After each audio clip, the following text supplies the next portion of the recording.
ನಮಸ್ತೆ ಫ್ರೆಂಡ್ಸ್, ನೋಡಿ ಇದು ಅವರೆಕಾಯಿ. ಇವತ್ತು ನಾನು ಅವರೆಕಾಯಿ ಮಾಡ್ತಾ ಇದ್ದೀನಿ ಪಲ್ಯವನ್ನು. ನೋಡಿ ಈ ಥರ ಅವರೆಕಾಯಿಯನ್ನು ಎರಡು ಕಡೆಯಿಂದ ಎಳೆದು ಸಿಪ್ಪೆ ತೆಗೆದು ಎರಡು ಭಾಗ ಮಾಡಿ ನೀವು ಚೆನ್ನಾಗಿ ಅದನ್ನು ಕಟ್ ಮಾಡಬೇಕು. ಯಾಕಂದರೆ ಒಳಗಡೆ ಹುಳ ಇರೋದು ಭಾಳ ಸಾಮಾನ್ಯ ಅವರೆಕಾಯಿಯಲ್ಲಿ. ನೋಡಿ ಈ ಥರ ಎಲ್ಲ ಬಿಡಿಸಿ ಒಂದು ಮಾಡಿ ಅವನ್ನು ಚಾಕುವಿನ ಸಹಾಯದಿಂದ ಕಟ್ ಮಾಡಬೇಕು. ಇಲ್ಲ ಕೈಯಿಂದನೂ ಮಾಡ್ಬೋದು ನೀವು. ಪ್ರತಿಯೊಂದನ್ನು ಹೀಗೆ ಮಾಡಿ ಈ ಥರ ಮಾಡ್ಕೋಬೇಕು, ಕಟ್ ಮಾಡಿ.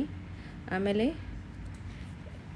ನೀರು ಹಾಕಿ ಚೆನ್ನಾಗಿ ತೊಳೆದು 3-4 ಸಲ ಚೆನ್ನಾಗಿ ತೊಳಿಬೇಕು.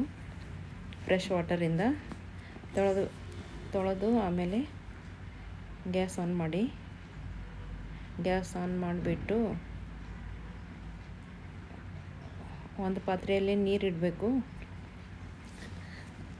ನೀರು ಕುದಿ ಬಂದ ಮೇಲೆ ಅದರಲ್ಲಿ ನೀವು ತೊಳೆದಿಟ್ಟ ಅವರೆಕಾಯಿಯನ್ನು ಹಾಕಿ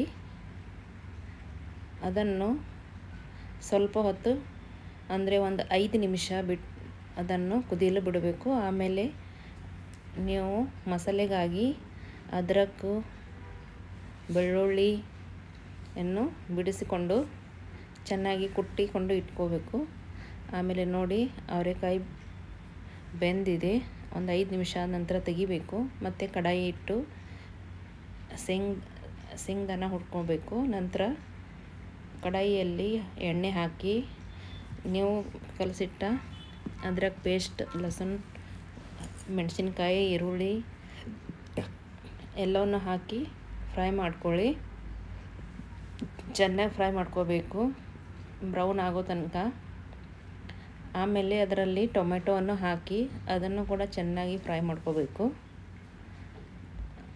ಚೆನ್ನಾಗಿ ಫ್ರೈ ಆದ ನಂತರ ತೊಳೆದಿಟ್ಟ ಕುದಿಸಿಟ್ಟ ಅವರೆಕಾಯಿಯನ್ನು ಹಾಕಿ ಮಿಕ್ಸ್ ಮಾಡಿ, ನಂತರ ಖಾರ, ಉಪ್ಪು, ಅರಿಶಿಣ, ಶೇಂಗಾನ ಚಟ್ನಿ, ಆಮೇಲೆ ಗರಂ ಮಸಾಲ, ಉಪ್ಪು ಎಲ್ಲ ಸೇರಿಸಿ ಒಂದು ಸಲ ಮಿಕ್ಸ್ ಮಾಡ್ಕೊಳ್ಳಿ.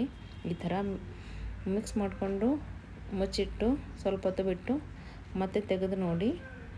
ಮಸಾಲೆ ಎಲ್ಲ ಮಿಕ್ಸ್ ಆಗಿರುತ್ತೆ ಚೆನ್ನಾಗಿ. ಅದನ್ನು ಪೂರ್ತಿಯಾಗಿ ಅವರೆಕಾಯಿ ಒಳಗೆ ಸೇರೋ ಹಾಗೆ ಸ್ವಲ್ಪನೇ ನೀರು ಹಾಕಬೇಕು. ನೀರು ಹಾಕಿ ಮತ್ತೆ ನೀವು ಮುಚ್ಚಿಡಬೇಕು. ಆಮೇಲೆ ಸ್ವಲ್ಪ ಹೊತ್ತು ಆದಮೇಲೆ ತೆಗೆದು ನೋಡಿ, ಮಸಾಲೆ ಚೆನ್ನಾಗಿ ಮಿಕ್ಸ್ ಆಗಿರುತ್ತೆ.